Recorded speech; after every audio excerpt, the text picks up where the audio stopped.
somebody's got to bury the hatchet. You did? Excellent.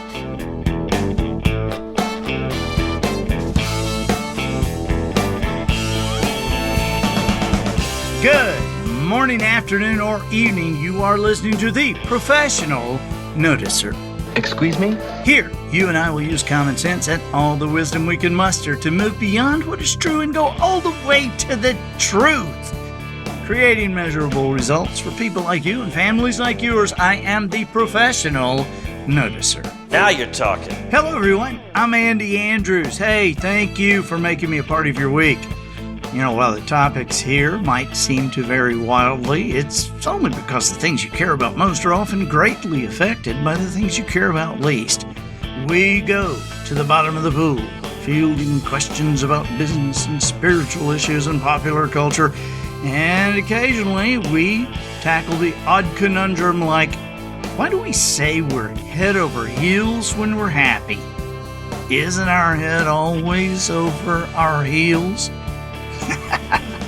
Anyway, my purpose here today and with every show we do is to play the part of a best friend or coach. I want to help you live the life you would live if all your toughest questions were answered.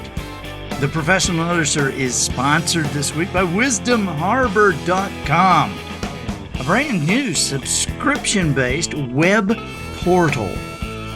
And you know, the Harbor Master believes that wisdomharbor.com is the high watermark of his life's work. For only $17 a month, the members have access to every single doc in Wisdom Harbor. The question and answer doc, the audiobook doc, the Bet You Didn't Know doc. That's Wisdom, H-A-R-B-O-U-R. Harbor is spelled with a U, because this port doesn't belong to any me. It belongs to you. Harbor with an O-U-R, because it's not theirs, it's ours. WisdomHarbor.com. Go there now. Take a free tour of the docs. Okay, the Professional Noticer is all about observations and answers. It's what we do here. I deliver the observations, but you provide the questions. Remember, the quality of your answers can only be determined by the quality of your questions. So we endeavor to ask good questions. This week, our first question is from Mark. He is from Saskatchewan. Let's listen. Hey, Andy. This is Mark from Saskatchewan in Canada. I attribute my current level of success in business and in life in no small part to you and your work. The decision of the decided heart was a huge one for me, and when I burnt my boats, I set myself free from a life that had limited my potential. So in thanks to you and in an effort to pay it forward, I've recently purchased my first box of the Traveler's Gift Books, which I sign and give away. I've only just given away my first one last week, but I'm looking forward to giving away hundreds or thousands of them. So thank you so much for creating a softbound blessing that we can pass along directly. The reason I'm writing, Andy, is that for most of my life, I've been fat. The funny thing is I was told I was fat back when I was just a kid. I wasn't fat then, but now I actually am. And I did one time get so frustrated that I actually bit down. I lost over 60 pounds and then gained it all back and then some. Since then, I've joined gyms, though I rarely attend, tried changing my diet, keto, intermittent fasting, you name it. I've even tried training my willpower by taking 39-degree showers for months.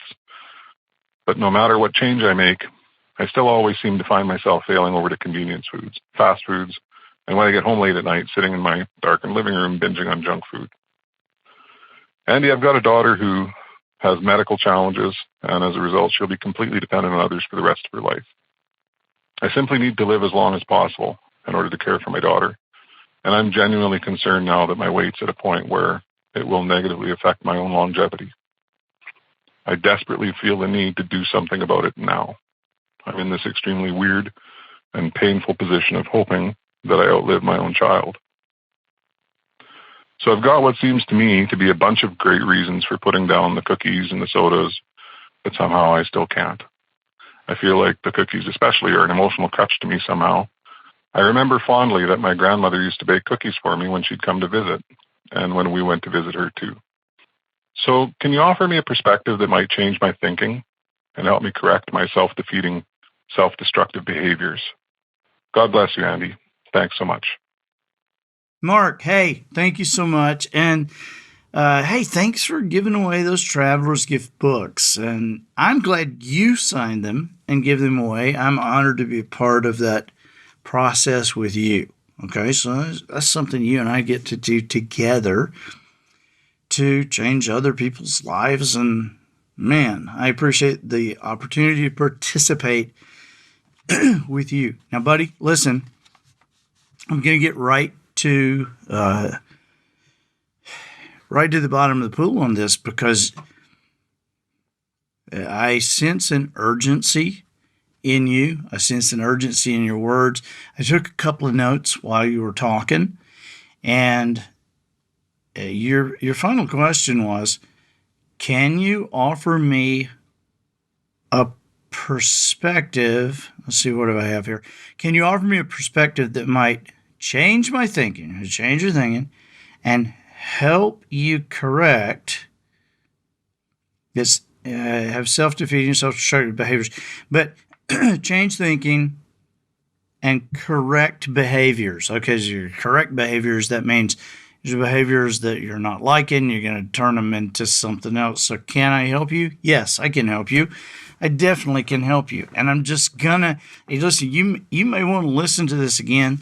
And I sense the urgency in this, Mark. And so, listen, I'm not going to put a good face on it. I'm just going to tell you, because I am incredibly convinced, I'm totally at peace and certain that the answer to your last question, can you offer me a perspective that might change my thinking and help me correct my self-destructive behaviors? I'm totally certain about this. Yes, Mark, I can. And I want you to listen to me carefully. And the reason that I am absolutely certain that I can help you do this is because I know already that you have what it takes to do it. Now, listen, I'm not giving you a bunch of motivational blah, blah. I'm not, rah-rahing you. I'm not going to even be there with you. You might listen to this again, but nobody's going to be there but you. But the two things needed for change are, one, what's in it for me, and proof beyond a reasonable doubt, which means, that makes total sense. And when what makes total sense collides with what's in it for you, Mark, you'll change, okay? And so I think I can provide this, and I'm not providing it, I'm just pointing out what's already there. You just haven't, you're so nervous about this and you are so desperate about this that you haven't looked around and seen those two things, what's in it for you and proof beyond a reasonable doubt, that totally exists. Now, I'm going to back up for a second. You say most of your life you've been fat, and now, oh my gosh, now you've decided you truly are fat. And you said here that once you lost over 60 pounds. Then you gained it all back and then some. You said you joined gyms, which you rarely attend. You changed diet. You did this and that. You even trained your willpower. You stayed in 39-degree showers.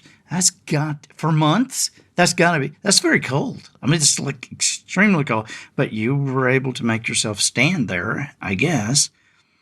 You say no matter what change you make, you still. Now here's a curious turn of phrase. You seem to find yourself failing. You seem to find yourself. All right, remember that. Just for a second, I'm going to move ahead. And you say you got a daughter, and your daughter is going to be completely dependent on others for the rest of your life. Then you said something, Mark, that tore my heart out. You said, I need to live as long as I can to care for my daughter. And if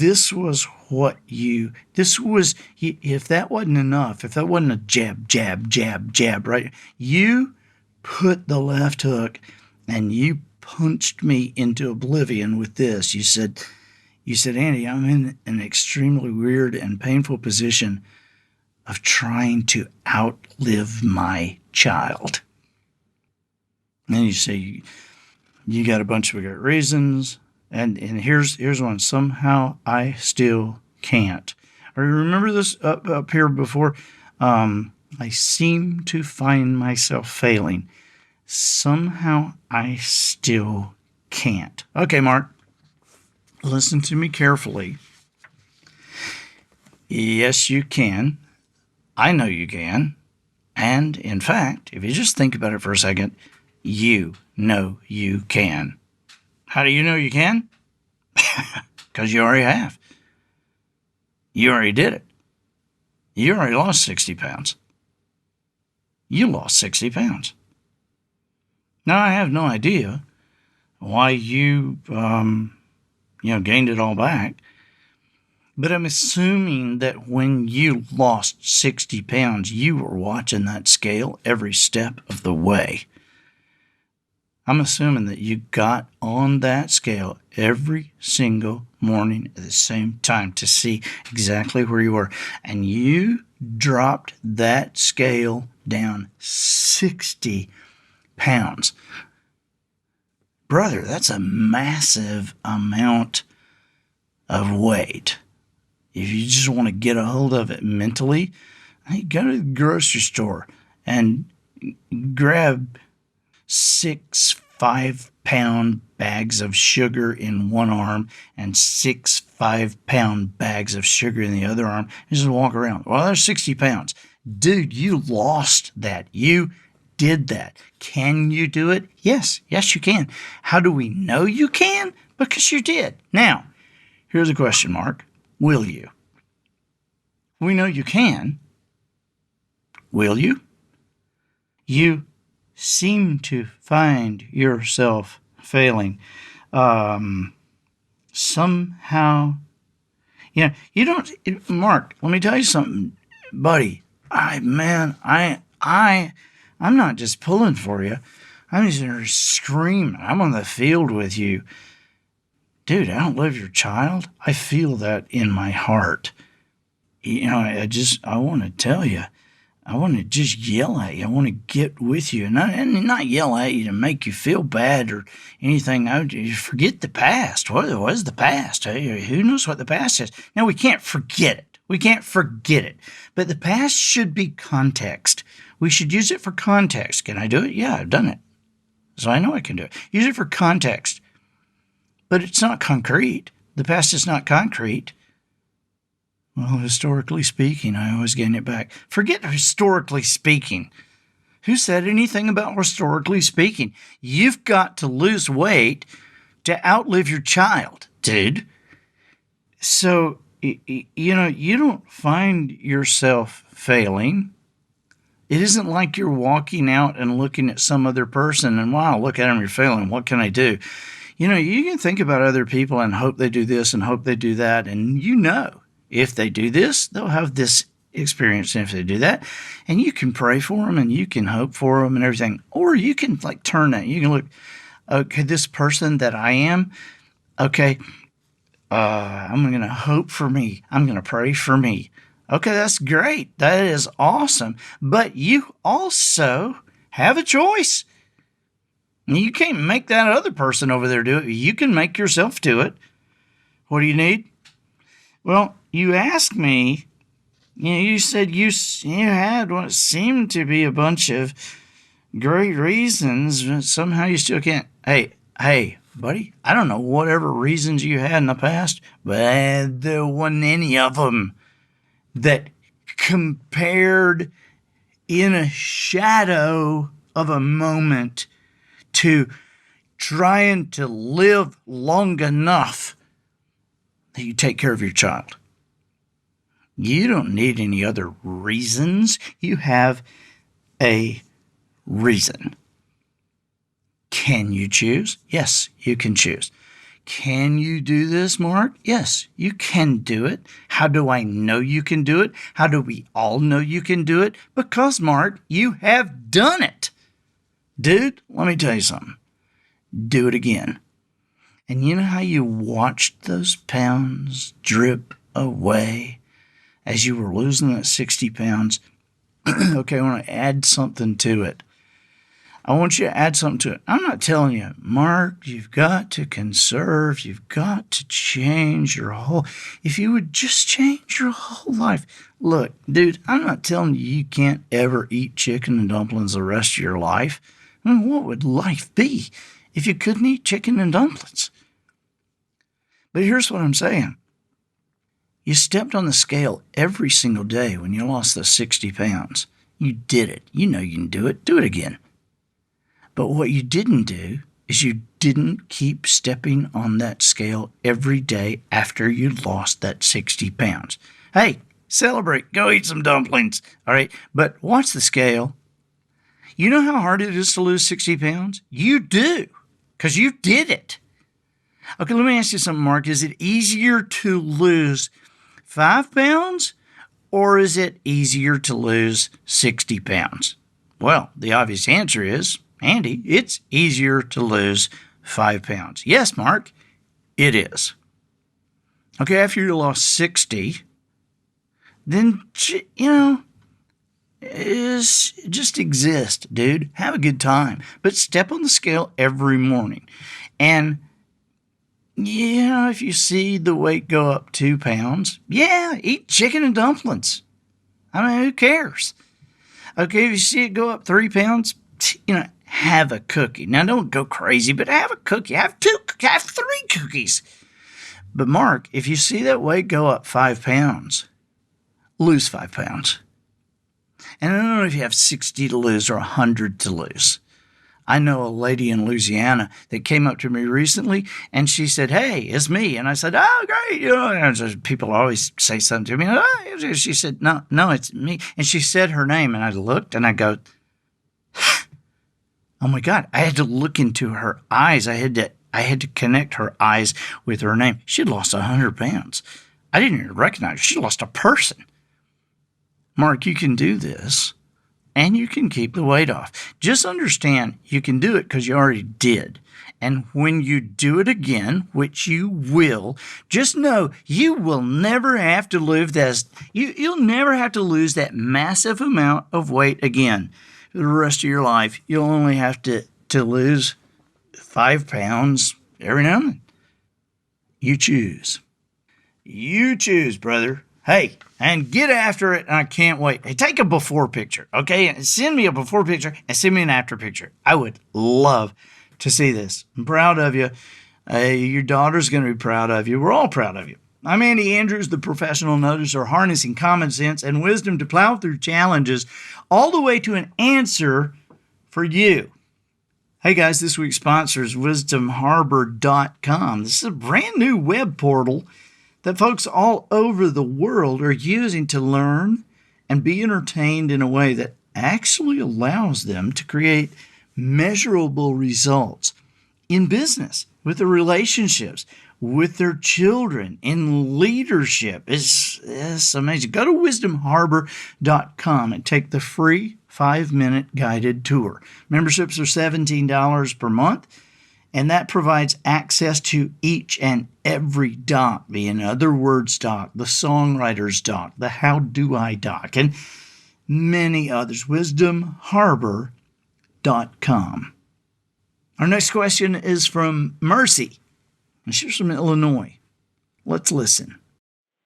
Hey, Andy. This is Mercy from Illinois. I am a working professional, and I've noticed a change in the workplace that I would like to pick your brain about. When I first started working, you really took pride in the fact that you had longevity within a company, and employees loved having more employees they could boast about. Now it seems that the trend has changed. The more places you work, the better. You are more likely to be hired first when a position opens up because of your experience, even ahead of current employees who have internal working knowledge. So what are your thoughts on this new change in the workplace? I would love to know. Thank you. Mercy from Illinois. Thank you. This is really good, man. Let's dig into this. I said, man, you're not a man. I'm sorry. But, you understand what I was saying, right? I mean, is it okay if I say, hey, let's go, man? Is it okay if there are 2 girls and 3 men and 4 ladies and a boy child? Is it okay if I say, hey, guys, come on? Is that all right? Because, I mean, really, you don't want me to say, hey, person, come on, think with me here. Listen, I ain't got something to deal with that. You ain't got something to deal with that. You said that there's a change in the workplace and you'd like to pick my brain about it. Well, good luck. It's been picked over many times. I'm not sure how much is left. But you're right. There was a time that people took pride in that fact that they'd been there a long time, and the people who had the company loved that people had been there a long time. There was a time when people would go to work and they would work for 40, 45, 50, 60 years at the same place, and they would retire. And the farther along they got, the more, I guess, trusted they were, the more valued they were. And then they were retired and they were valued. Yeah, listen, I totally get it. Was that great? I guess. It certainly was how it was. But the trend has changed. The more places you work, the better. First of all, let me just point out to us, as just something I noticed as a professional here, the trend hasn't changed. The trend is what the trend always has been, which is that things change. And so while, yes, I agree, there was a time that people left school and worked for 40 years for a company and then retired, there was also a time when you were 8 years old, you went into the fields or you went into a factory, and everybody thought that was pretty normal. And you did what you could to scrabble together. And if, somebody came out toward your house and tried to take your land, you shot them, and everybody was pretty cool with that. I had a reason to shoot them. And that's kind of how things were. But that old trend popped up, and then things changed. There was a time that when day would break across the horizon, some people would huddle together and other people would go out and try to pick up some stuff to eat. And sometimes they ate stuff that was poisonous and they died, and sometimes they figured out, oh, this is pretty good, and they lived, and sometimes they'd kill something else and they'd eat it. But the old trend, things change. So now things have changed again. Mercy. Yikes. And I know this, it's a tough thing. Now I'm just trying to give, I'm just trying to notice. It's you and me, and we're just talking about this. So let's get a 30,000 foot view here. Let's point out a couple of things. You are right. Things have changed. Now, one thing we got to understand is that things always change. And so if they always change, is it good to try to get around, look at it from a different angle, go to the bottom of the pool, figure out some stuff, and try to get ahead, see what's going on? When there's a famous quote that everybody just went nuts, and this has been on posters, and has been talked about ad nauseum, that everybody wondered, why is Gretzky such a great hockey player? What the heck are you doing? And Gretzky said something very simple. He said, everybody else skates to the puck. I skate to where the puck is going to be. It was brilliant. The brilliant advice. But you and I, just for a second, I wonder what would happen if a hockey player could skate to where the guy figured out the puck was going to be and was going to hit it from there. Wonder how you get one move. You heard of these chess players? And, well, he's not just playing chess. He's 5 moves ahead. Well, gosh, I can't think 5 moves ahead. Well, you could if you just stop. Okay? So let's just stop here just a second. What's happening? More places you work, the better. The first to be hired. It's because of their experience, even ahead of internal employees who have internal working knowledge. Well, isn't that experience? Yeah, Mercy, we can agree, right? These people are hired for experience over people who have experience. It's kind of silly when you think about it like that. And you ask what my thoughts are on this new change in the org. It's not a new change. It's just the same old thing that had always been going on. It's just that the people who hire and fire, we got to get a couple of moves ahead. We got to get 30,000 feet above this and look at this. You and I, Mercy, we are people who are being hired and fired. And we're concerned. What in the world are these people doing who are hiring and firing us, who are laying us off and promoting us, and deciding what in the world are these people doing who have is such control over our lives? Okay, well, let's look up. Let's get above it. Let's look at these people who are being hired and fired. Let's look at these people who are doing the hiring and firing. All right, these people who are doing the hiring and firing, curious thing here, almost every one of those people is also a person who is hired and fired. Did you know that 25% of the Fortune 500 company CEOs, 25% change every year? They're fired. Their boards of directors, that their stockholders. I mean, you'd think these guys, these people, these women, these men, these wonderkins, these geniuses who have finally been selected to lead a Fortune 500 company. Hey, wouldn't you think they know what they're doing? Apparently, at a rate of 25%, they're running through them every single year. So let's look above us, Mercy, and see these people are also being hired and fired. Why are they being hired and fired? Well, I guess because part of it might be that they're hiring and firing the wrong people. It turns out to be results, right? And so the people above them are looking, why aren't you getting results? You're getting results, so they're gonna keep them on, or they're gonna fire them. And you and I are down there. We are the ones that they kind of look at and call results.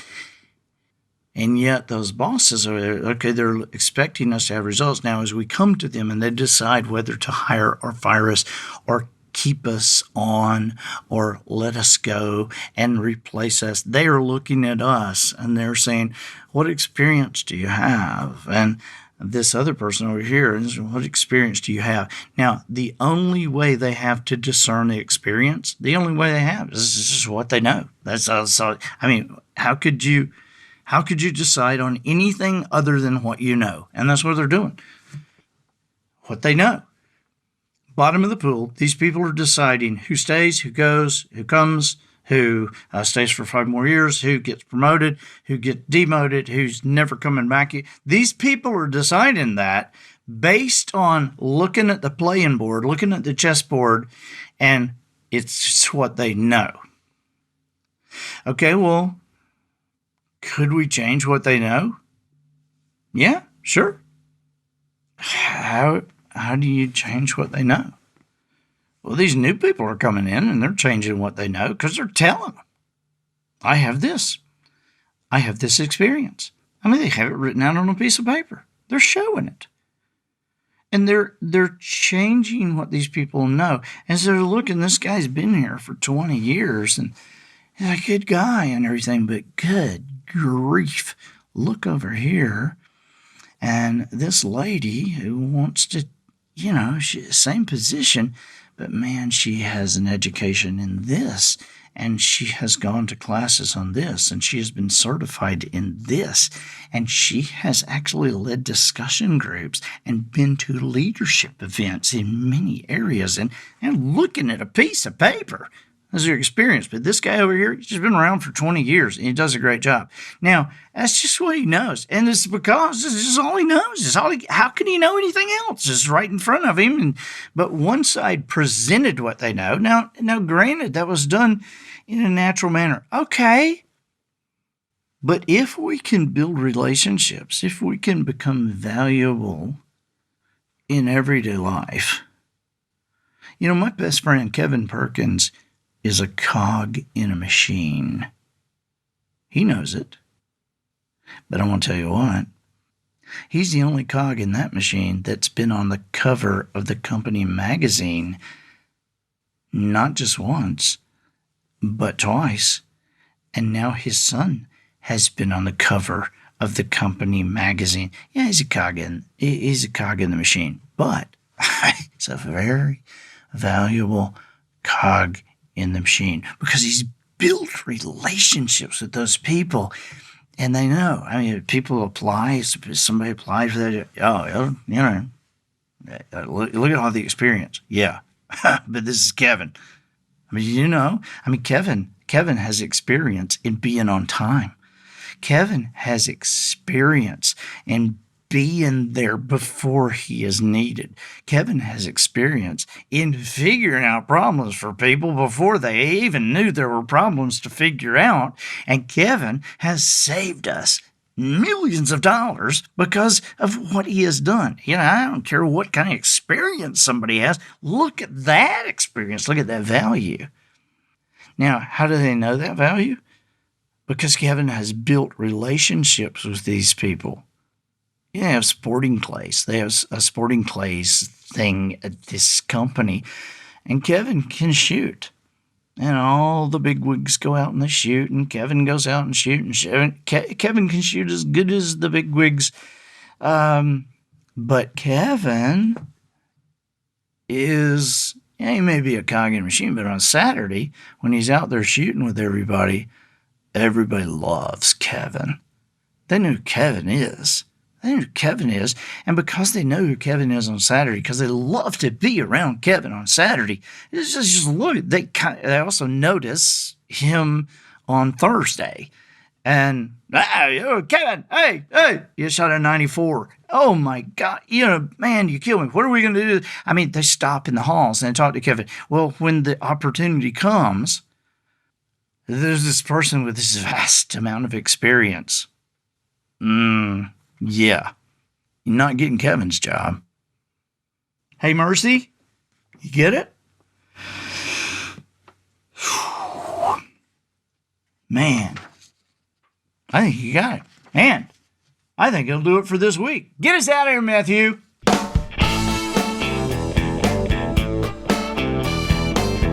So, ladies and gentlemen, and to the boys and girls who aspire to become ladies and gentlemen, we have reached the end of another episode of The Professional Noticer.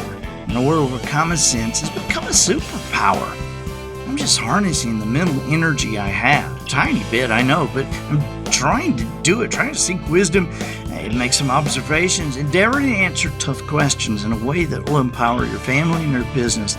I'm Andy Andrews.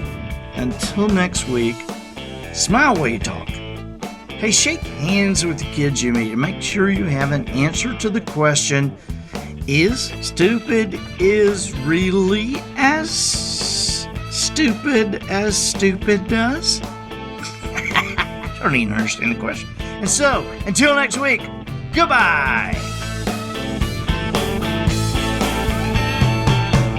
This episode of The Professional Noticer was produced by Matt Limpert.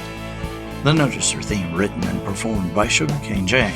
Oyster Knives provided by Twinkle and Smoke of Beverly Hills. Additional financial consideration is paid by PathologicalLiars.org. PathologicalLiars.org is indeed an organization created for Pathological Liars by Pathological Liars. Our membership rolls are jam-packed with the very best from liars in politics, the national media, and of course the corporate world. Now they're inviting you to join them. Stop and think. Can you lie to someone's face and not feel the slightest remorse? When asked a question, what comes to your mind first? An actual answer or a lie? And do you find yourself lying about things you don't know to people you don't care about when none of it mattered in the first place? If so, you have a home with us. Apply now. PathologicalLiars.com, where lying is not a game, it's a way of life. That's not true.